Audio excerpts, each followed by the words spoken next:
Just a nurse. That's what Dr. Marcus Hargrove saw when Katie Rodriguez walked the corridors of Sacred Heart Hospital in Savannah. Just another quiet hire from the temp agency, meek enough to fade into the walls, competent enough to do the work, invisible enough to forget by end of shift. He had no idea her hands had sutured femoral arteries under mortar fire. He had no idea that 20 years ago, a woman with her voice and her steady hands had walked into Sangin's kill zone 17 times and never lost a patient. He didn't know that people in certain classified circles still whispered the call sign Nightingale when they thought about operators who'd come back alive. The morning light hadn't reached the ER yet when Katie entered Sacred Heart through the employee entrance. It was 5:08 a.m., 17 minutes before her shift officially began. She'd been arriving early for 6 months now, ever since arriving in Savannah with a fabricated employment history, a 9-year-old daughter, and orders from the Pentagon to disappear. The fluorescent lights hummed overhead like insects trapped in glass. That sound, that particular electric drone, had been part of her life in 7 hospitals across 4 states. She didn't notice it anymore the way civilians did. To her, it was white noise. To her, white noise meant safety. White noise meant nobody was shooting. Her locker was on the 3rd floor, tucked in the corner of the nurse's station where the wall met the supply room. She moved past the break room and noticed the conversation stop, the way it always stopped. 3 nurses, 1 pouring coffee, 2 scrolling their phones, all of them suddenly fascinated by screens and ceramic mugs the moment she appeared. She didn't acknowledge the silence. She had learned long ago that acknowledgement required reaction, and reaction required the kind of emotion that drew attention. Instead, she continued walking, her left leg favoring slightly, not a limp, never a limp, just a redistribution of weight that only an observer trained in reading human movement would notice. The shrapnel was still there, embedded in bone too deep to remove without shattering the femur. She'd learned to walk around it. The locker door opened with the soft click of combination tumblers. She hung her civilian jacket, navy blue, unremarkable, purchased at a discount store, on the single hook. Beneath it, on the shelf, sat a pair of worn combat boots. The leather was scarred. The heels were rounded from thousands of miles of ground and concrete and sand. She'd brought them with her from wherever she'd come from, the way a ghost carries the house it haunted. They were the only thing that mattered in this locker. Everything else was costume. By 6:03 a.m., she was in the emergency department, and by 6:15 a.m., she was in the supply closet doing what she'd done in 6 hospitals before this one, inventory. Medications arranged by category, expiration dates checked against a dated log, every entry recorded in handwriting so precise it looked like it had been printed. She used a ballpoint pen, always black ink, always the same pressure, because consistency was how you stayed invisible. Inconsistency drew questions. Questions drew scrutiny. Scrutiny drew exposure. The ER was beginning to wake. Beyond the supply closet, she heard the morning shift arriving, the sounds of bags being dropped on chairs, coffee machines gurgling, someone complaining about a date that hadn't gone well. Normal. Unremarkable. The kind of morning that happened in every hospital in America. She finished the inventory at 6:38 a.m. and posted the log in the designated binder on the wall, every column perfect, every number verified twice. Dr. Marcus Hargrove arrived at 7:15 a.m. for morning rounds. He was a man built from confidence and entitlement, the kind of confidence that comes from never having been told no by anyone who could enforce consequences. He had inherited his position from a retiring colleague 3 years ago, had inherited his network from family connections, had inherited his arrogance from generations of men who'd never faced real consequences for anything. His brother-in-law was the hospital board chairman. His ex-wife's new husband was the chief of radiology. His afternoon golf games included the state medical board's executive director. He was surrounded by people who owed him favors, and he called those people constantly. He wore a white coat that fit too well, shoes that cost more than most nurses made in a week, and a watch with a face that caught the light whenever he moved his wrist. Everything about him was designed to make people notice him, and everything about him designed to make people look away from Katie Rodriguez, who was updating the trauma bay supply list when he passed. Hargrove didn't break stride. He barely glanced at her. But he was already thinking about her, though he didn't know it yet. He was thinking about the way her charting notes were 3 times longer than the standard template. He was thinking about the way she'd questioned a medication dosage last week, quietly, respectfully, but still a question, which meant a contradiction, which meant a challenge to his authority. He was thinking about the way the auditors had started asking questions about billing discrepancies, and how that was beginning to feel like a threat, and how threats needed to be neutralized before they could become problems. For now, though, he didn't acknowledge her. For now, he was performing rounds with a kind of authoritative briskness that made younger residents stand up straighter. For now, he was the unquestionable center of the room. At 8:32 a.m., the admission came through. Commander James Mitchell, United States Navy SEAL, 34 years old, admitted through the ER with shrapnel wounds from a training accident. That was the official story, anyway. The actual story was classified, which meant nobody asked questions about it. His chest had been opened already at Bethesda Naval Medical Center, the shrapnel removed by surgeons whose names were redacted from reports, and he'd been transferred here for recovery monitoring and post-operative care. His room was 412. His temporary pacemaker leads had been secured just yesterday.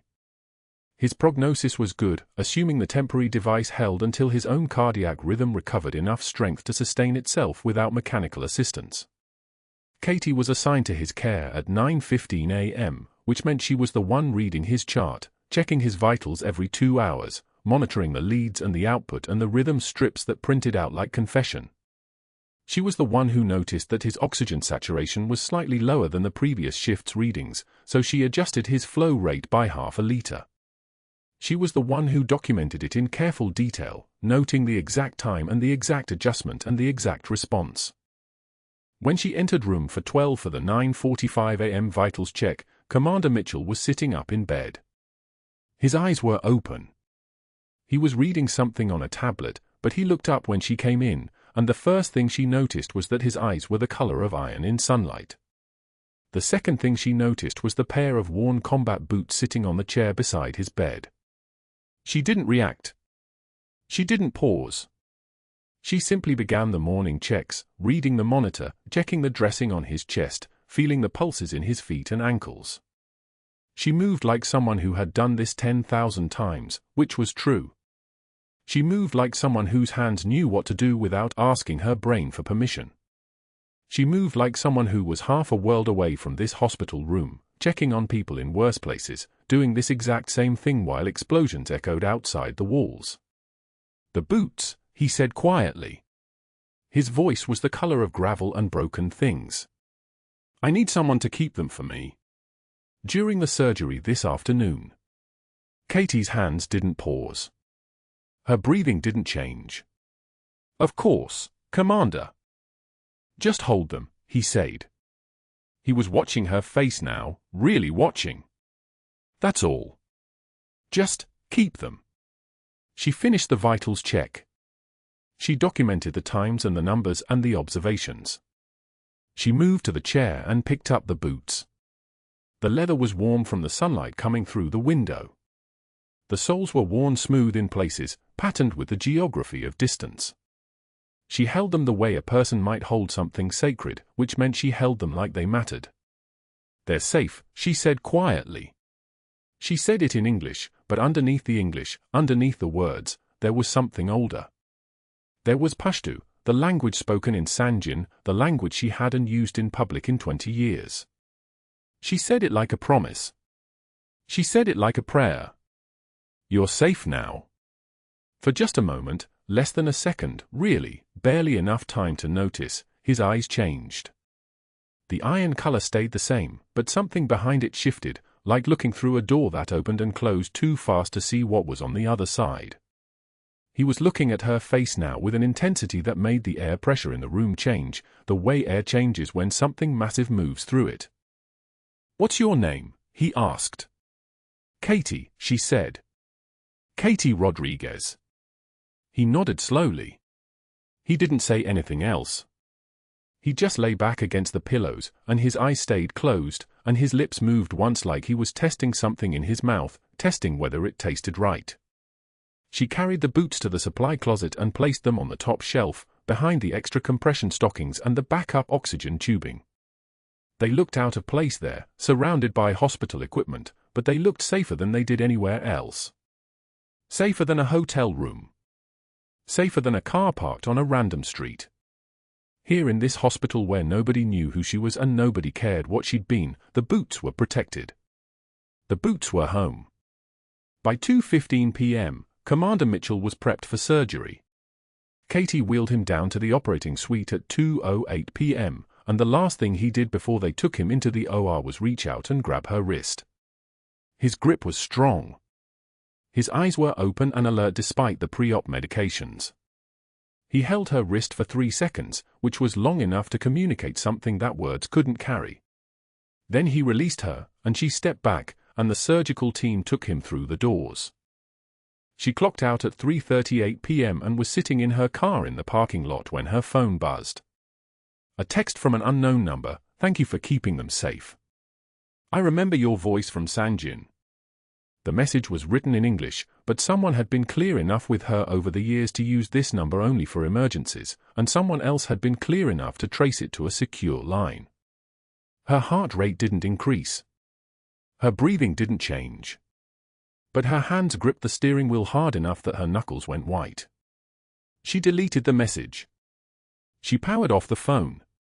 She sat in the Savannah heat with the windows up and realized that everything she'd spent 6 months building, the invisibility, the false history, the quiet competence that drew no attention, had just evaporated. Someone had recognized her. Someone had remembered. Someone knew exactly who she was. In the hospital, Dr. Hargrove was reviewing the charts from morning rounds when he noticed Katie's notes on Commander Mitchell's room. 3 full pages of observations. A detailed log of every vital sign adjustment. A recommendation to increase monitoring during the post-op recovery period because, and here he read her handwriting, because the temporary pacemaker was showing signs of slight electrical drift that might indicate early lead position complications. He stood up from his desk and walked to the window overlooking the parking lot. Somewhere down there, the quiet new nurse was sitting in a vehicle, and she had just made a notation that could draw regulatory attention to his protocols, could trigger another audit, could complicate the very profitable side business he'd been running for the past 2 years. He picked up his phone and dialed his brother-in-law. The conversation lasted 60 seconds. By the time it was finished, Katie Rodriguez's position at Sacred Heart had been marked for review. Room 307 smelled like antiseptic and fear. The elderly veteran, a man with surgical scars that told stories older than most lifetimes, lay propped on pillows while his daughter held his hand.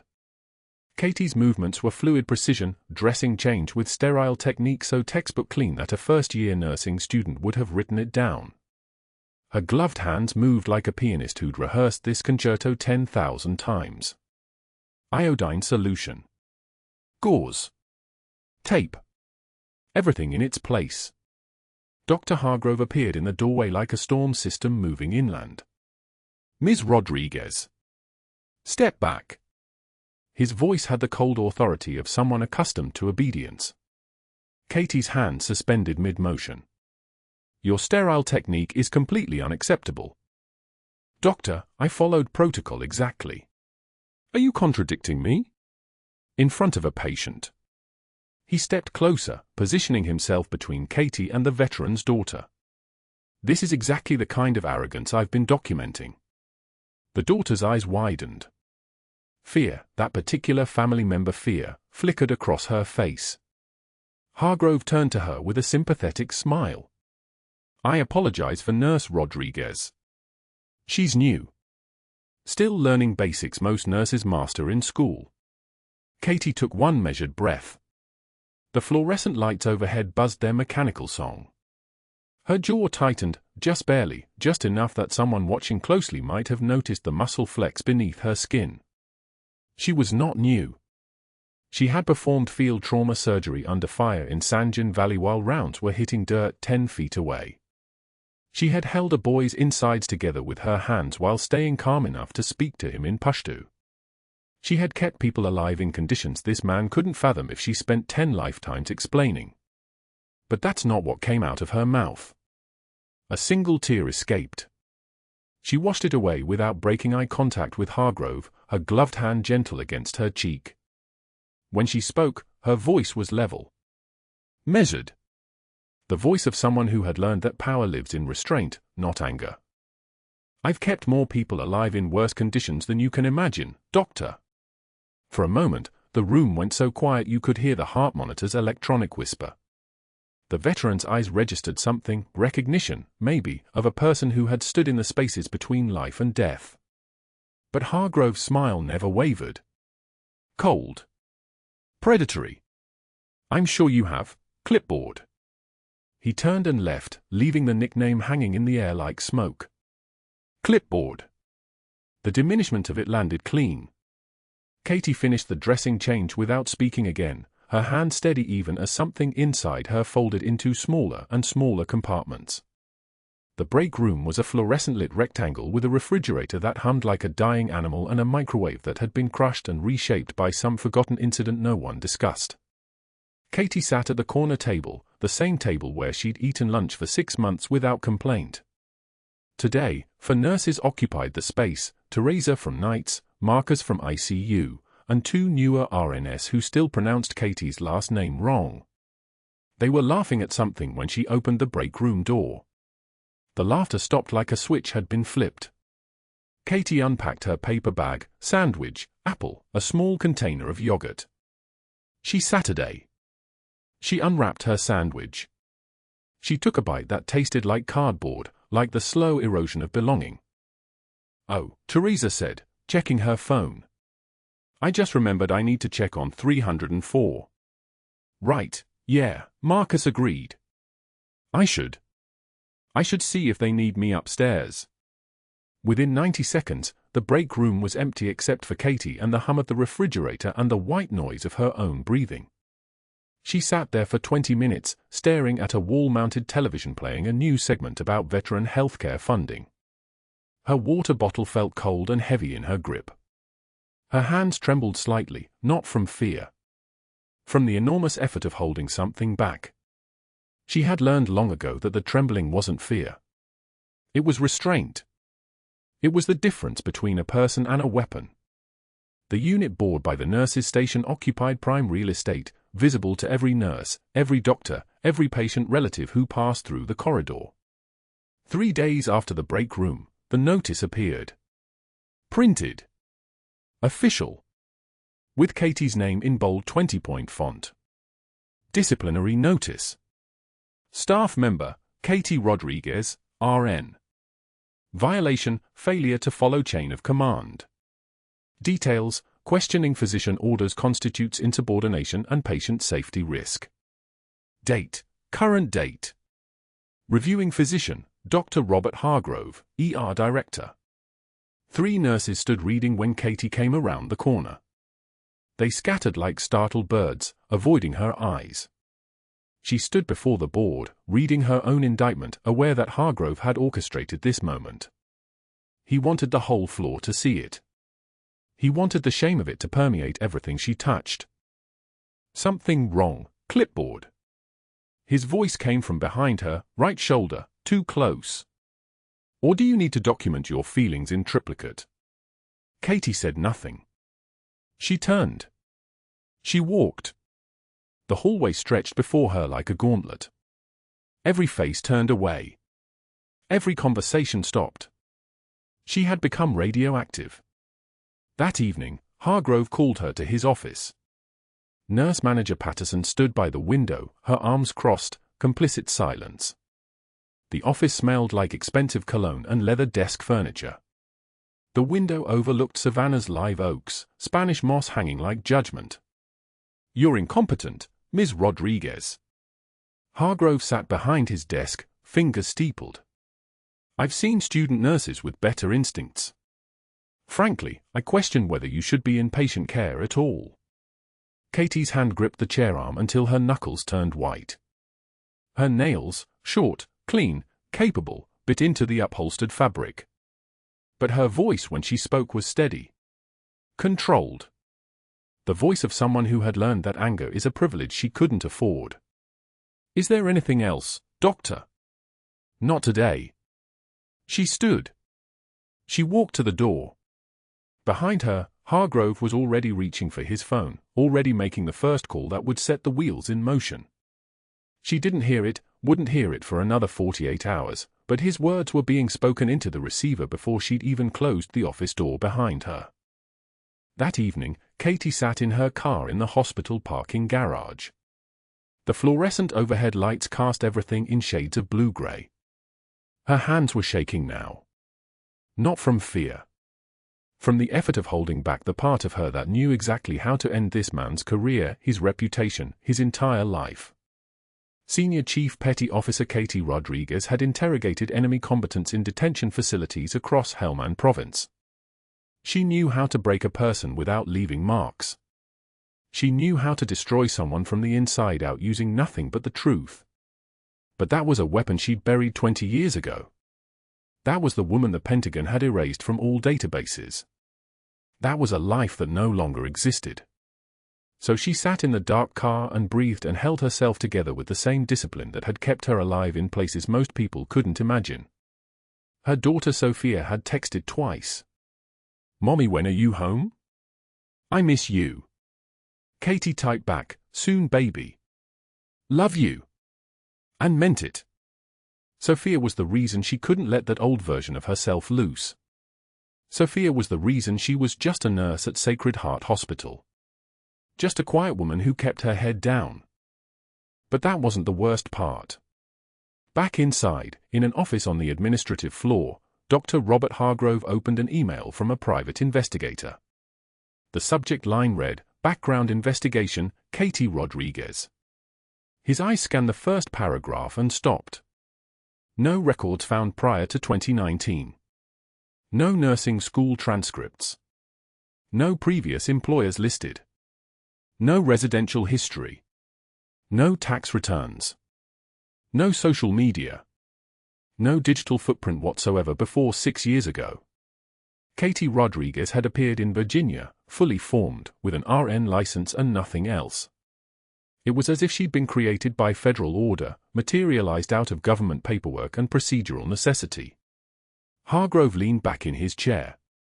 A smile spread across his face, the expression of a man who had just found exactly what he was looking for. Leverage.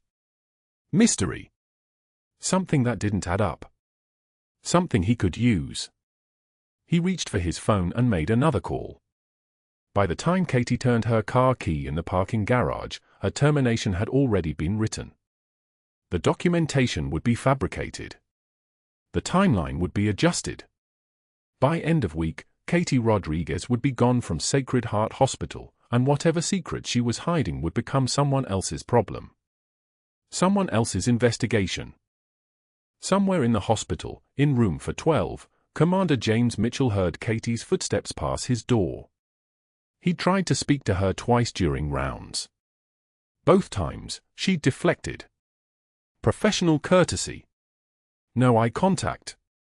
No recognition. But her voice, even filtered through her careful nurse voice, had carried something that made his chest tighten. His hand moved toward the bedside table where she'd left his boots. Those worn combat boots that had been with him through 3 deployments, an IED blast that took half his team, and a recovery that should have killed him. The leather near the toe bore the scorch marks from a blast pattern he recognized. The blast pattern from Sanjin. 20 years ago. He knew exactly who she was. He just didn't know she was about to lose everything. The first call came at 11:41 p.m., while Katie was restocking the medication room at Sacred Heart. Dr. Hargrove's voice carried the kind of practiced warmth that preceded a knife. He wasn't calling her. He was calling Ed Bancroft, the hospital board chairman, a man whose career had been built on looking the other way. The conversation lasted for minutes.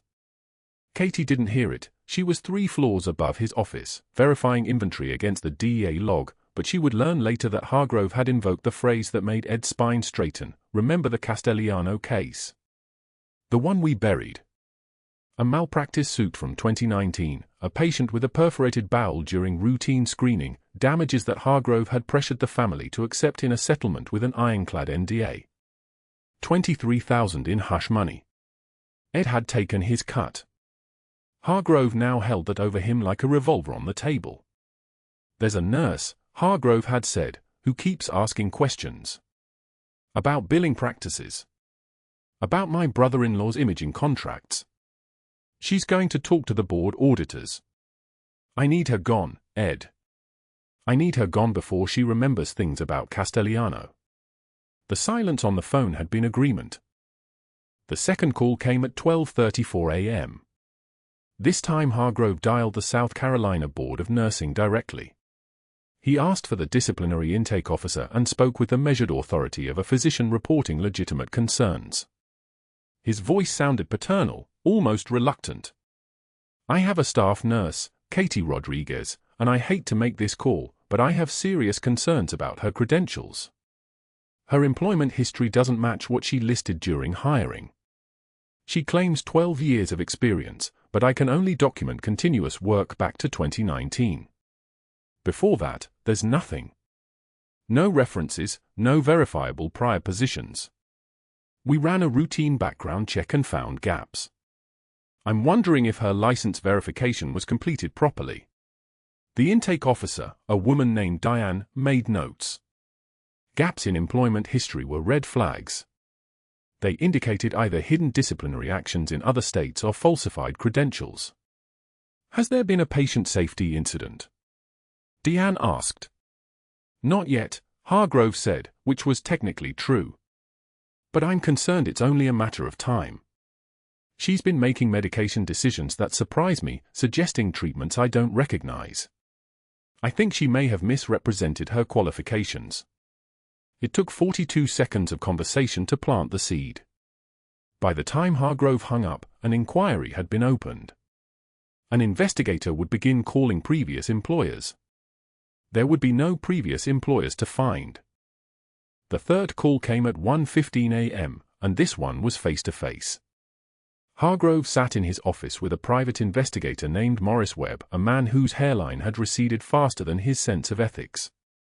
Webb specialized in locating people who didn't want to be found, and more importantly, in documenting why they were missing. For $3,000 and a promise of future work, Webb had already begun his dig. "What you're looking for," Hargrove said, sliding a photograph across his desk, "is any trace of Katie Rodriguez before 2019. Military records, property records, banking history, previous addresses. Anything that proves she was someone else, or that she's hiding something. She says she has 12 years of nursing experience, but there's no record of her working anywhere before Sacred Heart. That's impossible. Everyone leaves a paper trail." Webb, whose knuckles had scars from his earlier career as a debt collector, nodded slowly. "Military discharge?" he asked. Hargrove smiled. "That would be very interesting, wouldn't it? Someone who couldn't work civilian healthcare because they were classified. Or someone who had to disappear." Webb already had her social security number and date of birth.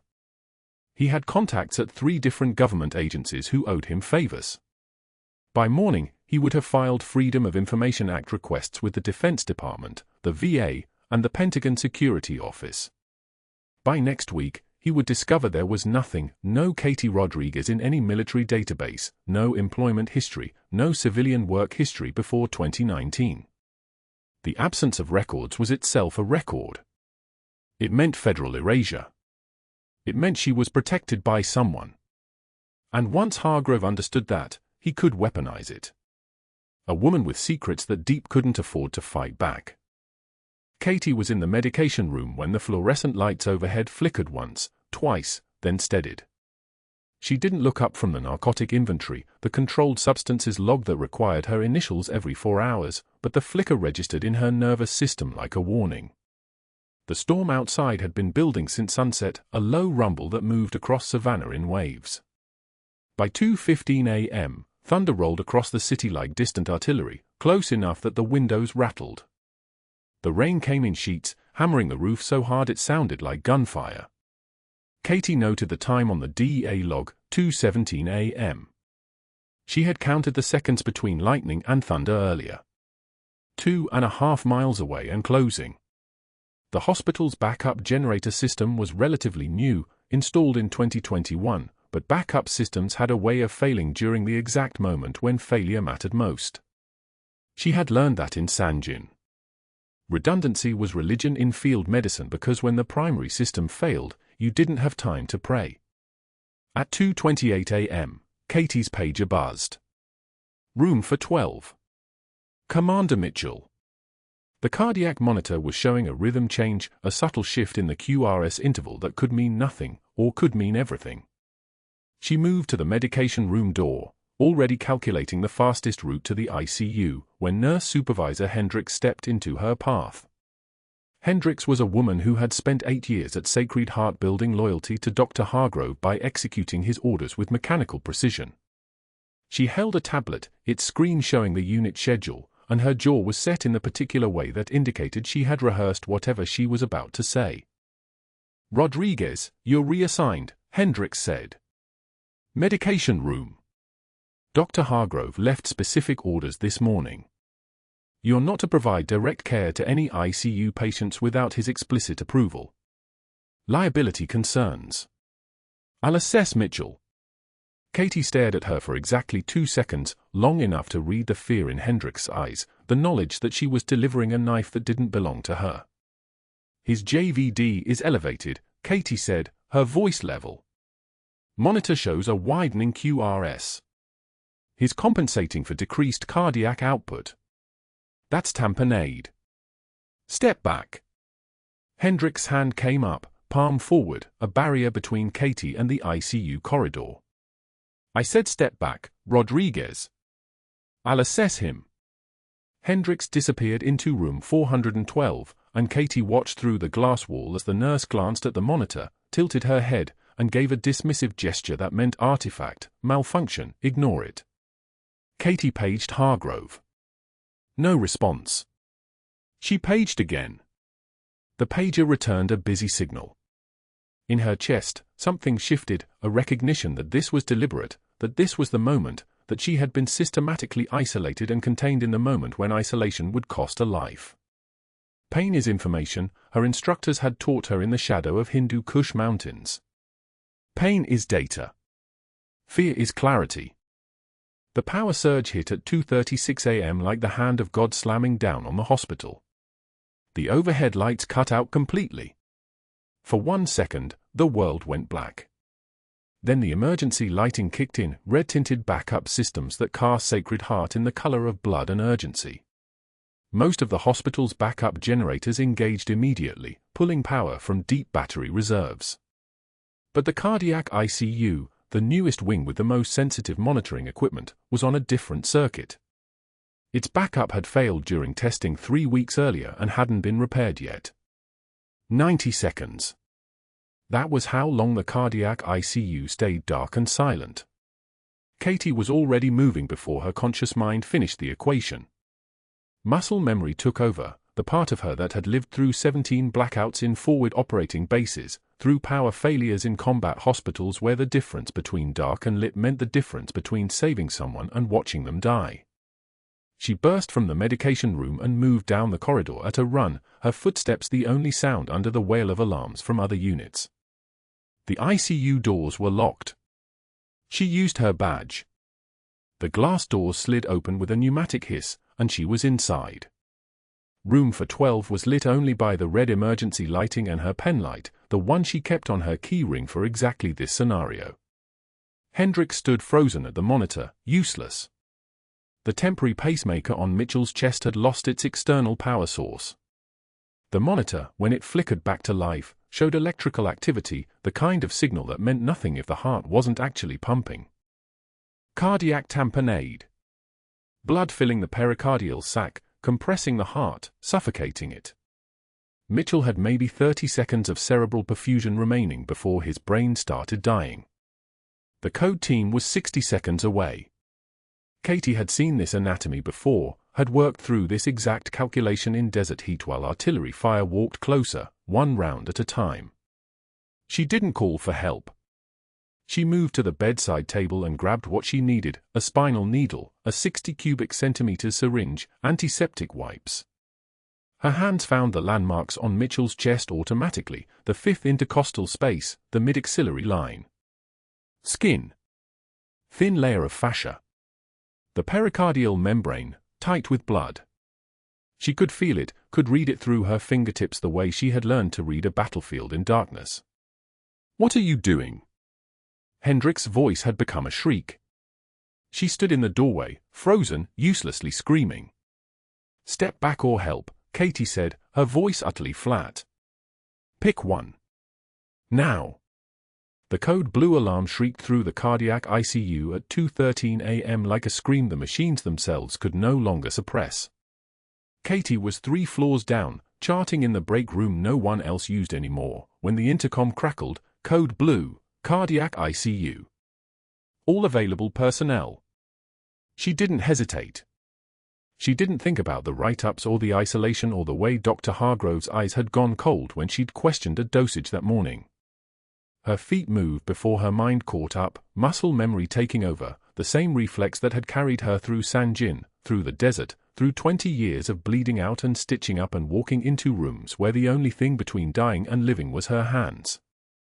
The ICU doors hissed open and she stopped.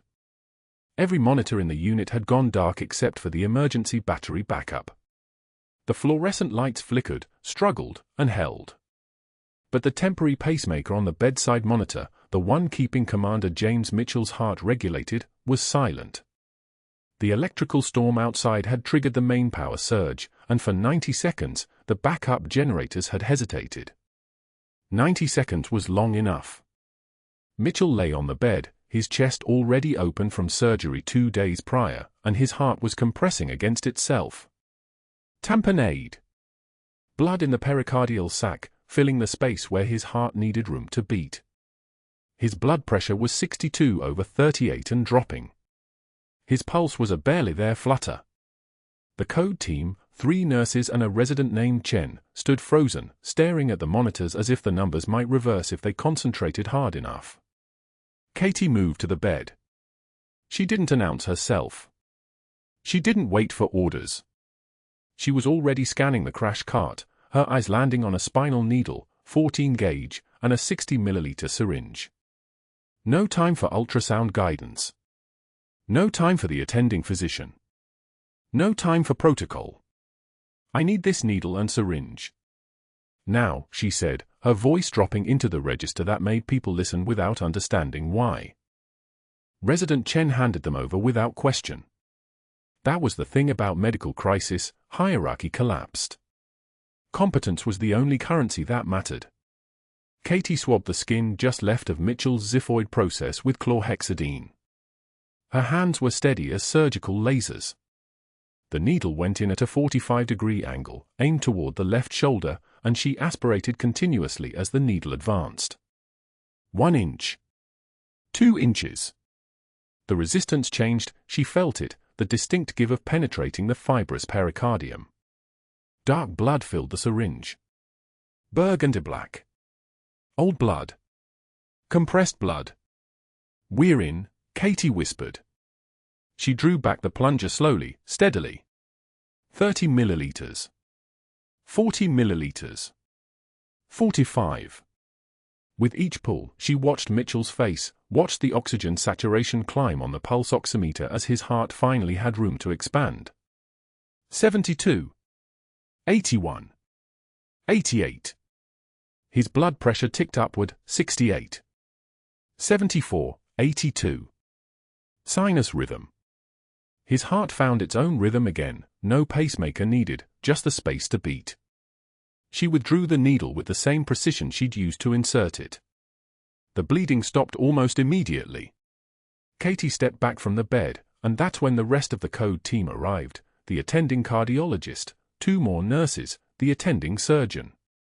They stopped in the doorway, staring at Mitchell's improved vitals, then at the syringe in Katie's hand still half full of blood, then at her face.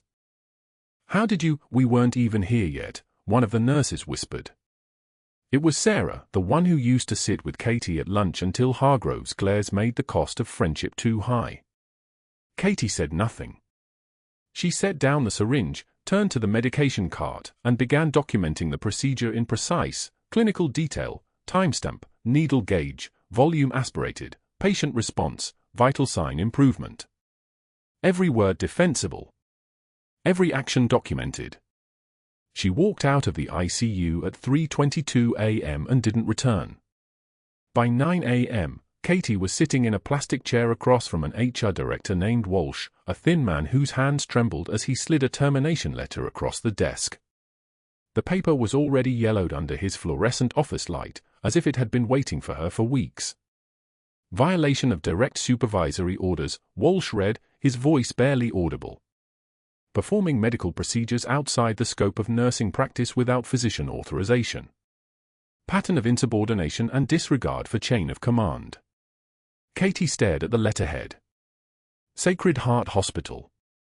Effective immediately. I saved his life, she said quietly. Dr. Hargrove has documented serious concerns about your judgment and your credentials.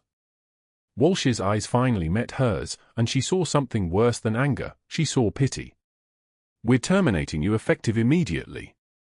Security will escort you to collect your personal items and then you'll need to leave the property. The escort was a young man named Derek who wouldn't look at her either. They took the elevator down to the basement, to the staff locker room that smelled of old copper and industrial cleaner. Katie opened her locker, number 47, corner unit, the one no one else wanted, and began removing the things that had defined the last 6 months of her life. 3 pairs of compression socks. A small framed photo of Sophia taken at the park. A dog-eared copy of a clinical nursing journal she'd been reading. Her certification cards. Her licenses, all current, all spotless. By 4 p.m., she was home. The house was quiet, Sophia was still at school, wouldn't be back until the aftercare coordinator dropped her off at 5:30. Katie sat at the kitchen table in her scrubs, the termination letter spread before her like evidence at a crime scene, and felt the weight of 6 months of humiliation crash down.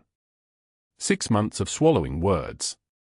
6 months of accepting insults that weren't hers to accept.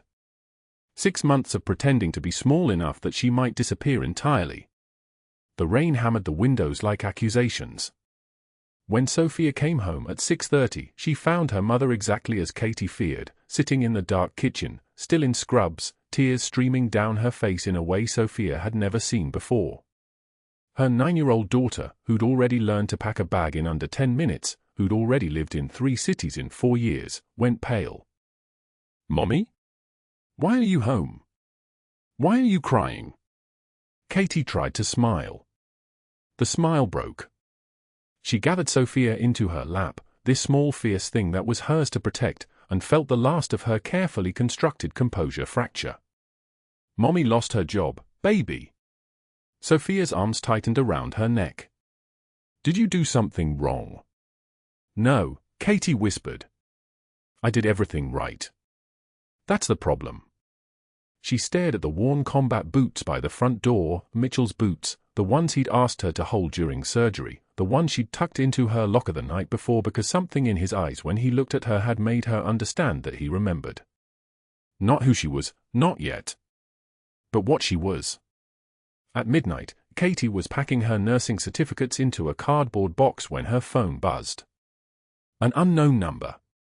A single text message, Senior Chief. "Stay where you are. Help is coming. JM." The next morning at 10 a.m., the hospital's glass doors opened to the sound of boots on tile, multiple pairs, moving in formation, the gait of people trained to move as one organism. Katie was in the basement staff locker room when she heard it. The sound of her past arriving in her present. For Navy SEALs in dress uniforms, their ribbons catching the morning light like medals pinned to time itself. 2 Navy officers behind them. Their faces were made of the same material as the walls they passed through, stone and purpose and the kind of calm that comes from having already survived the worst. The lobby traffic stopped. Visitors lowered their phones. A code nurse stepped back into a doorway. The Master Chief, a barrel-chested man with silver at his temples and the bearing of someone who'd spent his entire adult life making life-and-death decisions, approached the administration desk directly. "We're looking for Senior Chief Petty Officer Rodriguez," he said, his voice carrying the weight of command. "Call sign, Nightingale." "Where is she?" The receptionist's hand shook so badly she nearly dropped her mouse. We don't have anyone by that name here. You have Katie Rodriguez. RN. Night shift. She works in your cardiac unit. The Master Chief's eyes moved across the lobby like a searchlight. Find her. Now. Dr. Hargrove emerged from the elevator, his face already flushing red. Excuse me, you can't just. A lieutenant commander stepped forward, and Hargrove's words died in his throat. Dr. Hargrove. The officer's voice was quiet and surgical. Senior Chief Petty Officer Rodriguez served 18 years in Naval Special Warfare Command. She holds rank equivalent to your hospital's senior medical director. You will answer her questions and you will do so with respect. A nurse gasped. Another pulled out her phone. Board member Ellen Voss appeared from the administrative wing, holding Katie's personnel file, her hands trembling so badly that the pages began to slip free, scattering across the floor like snow. Commendation letters. Classified stamps. Redacted mission reports. The fragments landed on the tile and nobody moved to pick them up. They'd become radioactive. The Master Chief continued, his voice filling the lobby now, forcing every eye toward him. She was attached to SEAL Team 3 as a combat medical specialist. Sanjin. Fallujah. 3 other operations I'm not clear to discuss in this location. She performed emergency field medicine under fire. Repeatedly. The silence was so complete you could hear the ventilation system humming through the walls. 2 Navy crosses, the Master Chief said, and the words landed like thunder. Silver Star. 3 Purple Hearts. Bronze Star with Valor. 16 confirmed lives saved in direct combat conditions. Behind the SEALs, wheels rolled forward. Commander James Mitchell moved into the center of the lobby in his wheelchair, his uniform immaculate, his fur still running, and raised his hand in salute. Nightingale, he said, his voice breaking on the word. Senior Chief. The fluorescent lights buzzed overhead. Nobody else moved. 20 years ago in Sanjin, Mitchell continued, I was 8 years old. Crossfire. I thought I was dying. A female combat medic performed surgery on me while her position was under fire. She spoke to me in Pashto. Told me I was safe. Tears traced his face now. I never forgot her voice. 2 FBI agents in dark suits moved to flank Dr. Hargrove. Dr. Robert Hargrove, one agent said quietly, we have questions about fraudulent billing practices, forged incident reports, and attempted destruction of hospital records. You're going to need to come with us. Now. Hargrove's mouth opened and closed. His skin went the color of hospital walls. Katie emerged from the basement stairwell in civilian clothes, a cardboard box under one arm, and stopped. The SEAL snapped to attention. Mitchell wheeled forward, holding the worn combat boots in his hands, her boots, the ones from Sanjin, the one she'd kept because some things you don't forget. He spoke in halting Pashto, each word deliberate, I never forgot the woman who told me I was safe. Katie set down her box. She stood at full attention, her shoulders back, her spine straight, and took one measured breath. When she spoke, her voice had dropped an octave. It was the voice of someone who'd ordered soldiers into danger. The voice of someone used to being obeyed. Commander. It's good to see you standing. The lobby erupted in whispers. Dr. Hargrove's face drained to grey. Ellen Voss's hands fell to her sides, the scattered commendations forgotten on the floor. Katie Rodriguez, Senior Chief Petty Officer Rodriguez, Nightingale, the woman who'd walked through hell and lived to keep others alive, finally stepped out of the shadow she'd been hiding in for 6 months. The glass doors of Sacred Heart slid open at exactly 10:19 a.m., and the lobby went dead silent. 4 Navy SEALs in dress uniforms entered in formation, their bearing so precise that visitors stopped mid-sentence and stared. Their uniforms were immaculate, dress blues with ribbons aligned to the millimeter, boots polished to a mirror shine, movement synchronized like they were walking through the same invisible grid. Behind them came 2 officers in navy whites, their insignias catching the fluorescent overhead lights. One of them approached the administration desk with the kind of authority that made Ellen Voss's hand freeze halfway to her keyboard. "We're here for Senior Chief Petty Officer Rodriguez," he said. His voice was quiet but carried the weight of command. "Call sign, Nightingale." Ellen's face drained of color. She opened her mouth, closed it, then pointed with a trembling finger toward the locker room corridor. The officer nodded to one of the SEALs, who immediately moved in that direction. Ellen reached for the phone, then stopped. Her hand shook so badly she dropped the personnel file she'd been holding onto the marble floor.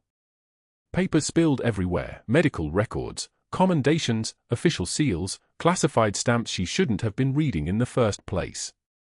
She didn't pick them up. Katie emerged from the corridor 30 seconds later, still wearing her scrubs from the night shift, her badge clipped to her pocket beside those worn combat boots she always kept close. She stopped when she saw the uniforms. Her breathing didn't change. Her heart rate didn't spike. This was muscle memory of a different kind, the kind that came from 20 years of controlled fear. Commander Mitchell appeared in the doorway behind them, pushing himself forward in a wheelchair, one leg still bandaged beneath his sweatpants. His upper body moved with precision despite the pain. Katie could see it in the tightness around his eyes, the way he gripped the wheelchair armrests. He raised his right hand in military salute, the gesture still perfect despite his injuries. His voice, when he spoke, carried across the lobby like clear water. "Senior Chief," he said. The Master Chief, a barrel-chested man with salt-gray hair and a combat infantry badge, stepped forward and turned to face the crowd that had gathered. Patients waiting for appointments. Family members in the chairs near the windows. Two doctors frozen mid-conversation. Nurses peeking around corners. He waited until the room was completely silent, then he spoke. "This woman performed combat medicine in Sanjin, Fallujah, and 3 other operations I'm not cleared to name." His voice didn't rise, it didn't need to. "She has 2 Navy Crosses. A Silver Star. She saved 16 men who are alive today because she walked into hell without hesitation. Some of them were standing right here 30 minutes ago." He gestured toward Commander Mitchell.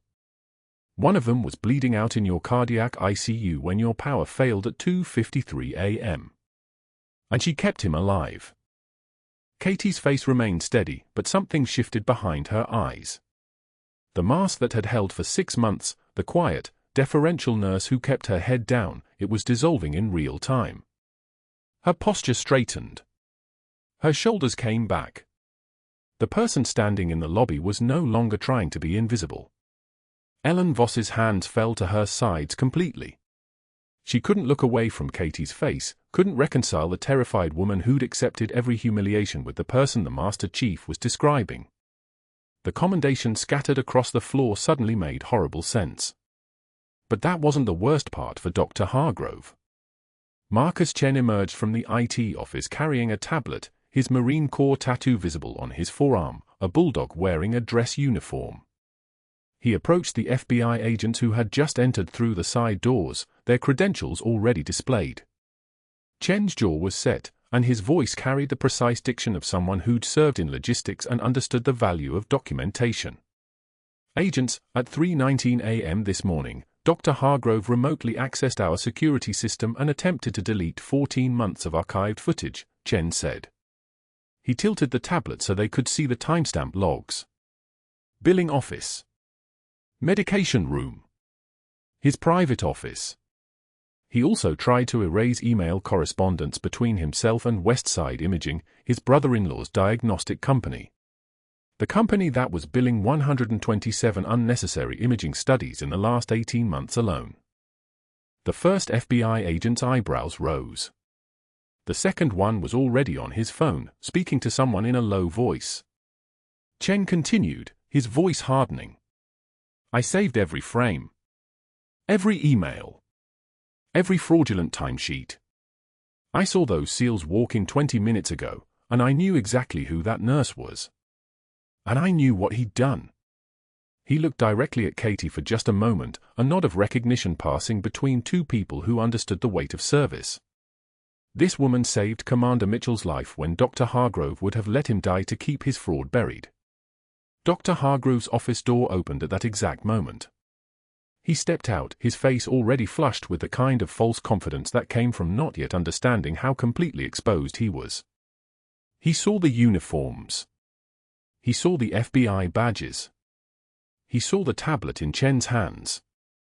His face went from red to gray in the space of 2 heartbeats. 2 FBI agents moved smoothly to flank him. One of them was already reading from a document. Dr. Robert Hargrove, we have a warrant to search your office, your vehicle, and your personal residence. We have phone records, email correspondence, and testimony from a witness regarding fraudulent billing practices, kickback schemes involving Westside Imaging Corporation, and obstruction of justice dating back to February 2023. Hargrove's mouth opened and closed. His hands reached for something that wasn't there, his credibility, his power, his carefully constructed life. All of it was evaporating in front of staff, patients, and visitors. Katie walked past him without looking directly at his face. She stopped in front of Commander Mitchell and extended her hand to steady him as he stood, the wheelchair sliding back. His grip was strong, his palm calloused from the rope courses they'd run him through during rehabilitation. He pulled himself to his feet, and for just a moment, the two of them stood eye to eye, 20 years collapsing into a single moment of recognition. She turned back to face Hargrove one final time. Her voice, when she spoke, was the one she'd used in Sanjin when the world was on fire. Low. Steady. The voice that had told a terrified 8-year-old boy in Pashto that he was safe, even as bullets punched through the compound walls. You tried to destroy someone who was already invisible, she said. That was your mistake, Doctor. You didn't understand that invisible people learn how to survive. Hargrove's lawyer appeared within the hour, materializing like a shadow in a 3-piece suit. Board Chairman Ed Morrison's hands were in his hair, his phone pressed so hard against his ear it left a red mark. The investigation widened within 48 hours. The imaging company shuttered. The brother-in-law's business license suspended pending federal review. The malpractice complaints from 2021 suddenly reopened, cases Morrison had personally buried, now dragged into the light. 18 months passed in a blur of depositions and courtroom testimony. Patients came forward, people who'd received imaging studies they didn't need, procedures that drained their insurance and their savings. The federal case against Hargrove expanded to include Medicare fraud, conspiracy, and obstruction. His medical license revocation hearing took place on a grey March afternoon, with 4 former patients testifying about unnecessary procedures, billing irregularities, and the systematic way their concerns had been dismissed. The final verdict arrived on a Thursday: permanent revocation, $847,000 in restitution, and 18 months of community service.